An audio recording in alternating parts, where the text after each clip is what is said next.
حقایق و رازهای پشت پرده زندگی زهرا الهام و رابطه جنجالی وی با جمال مبارز.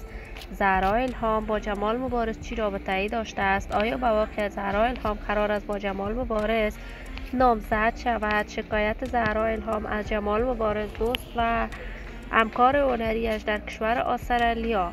اما به چی دلیل؟ من در این ویدیو پیرامون حقایق همین ماجرا خواهم پرداخت، پس در ادامه با کانال دنیا اینفو باشید.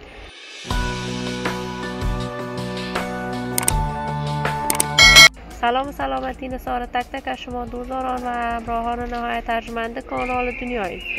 شما را خوش آمدید میگم به یکی دیگر از ویدیوهای جذاب و دیدنی این کانال.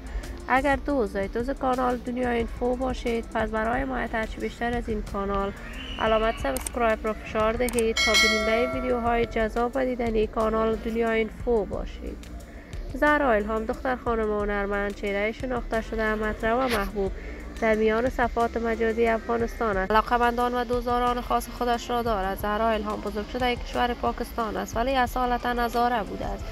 وی در افغانستان برای اشتراک به برنامه ستاره افغان دوباره برگشت و توانست در این برنامه رقابتی مقام اول را از آن خود کند. زهرا الهام توانست برنده مقام اول برنامه ستاره افغان شد. وی بعد از تمام شدن برنامه ستاره افغان هم و کارهای هنر موسیقیش پرداخت، آهنگهای بیشمار سرود و توانست کنسرت‌های هم برگزار کند. بعد از تحولات سیاسی حاکم در افغانستان رخت مهاجرت به کشور استرالیا است. در کشور استرالیا هم به کارهای هنر موسیقیش می پرداخت.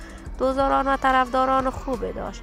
زهرا الهام جدیدا تصاویرش به نشر می رسد که وی در کشور استرالیا در رابطه غیر اخلاقی با جمال مبارز بوده است و به همین دلیل وی از جمال مبارز شکایت کرده است. ولی جمال مبارز هم بعد از تحولات سیاسی حاکم در افغانستان رخت مهاجرت به کشور استرالیا است، اما فرزندانش در کشور افغانستان بوده است. اما زهرا الهام با جمال مبارز قرار است نامزد شود. من زندگی خوش و آرامی برای این جوانان و هنرمندان افغان از بارگاه عزت العدال تمنا دارم. عزیزان و همراهان ارجمند کانال دنیا اینفو، شما هم نظریاتتان را در بخش کامنت با من شریک بسازید. این ویدیو را با علاقه‌مندان و دوستان زهرا الهام و جمال مبارز به اشتراک بگذارید. اگر دوست کانال دنیا اینفو باشید، پس برای حمایت هرچی بیشتر از این کانال علامت سابسکرایب را فشار دهید تا ویدیوهای دیگر کانال من را از دست ندهید. تا درودی دیگر، بدرود.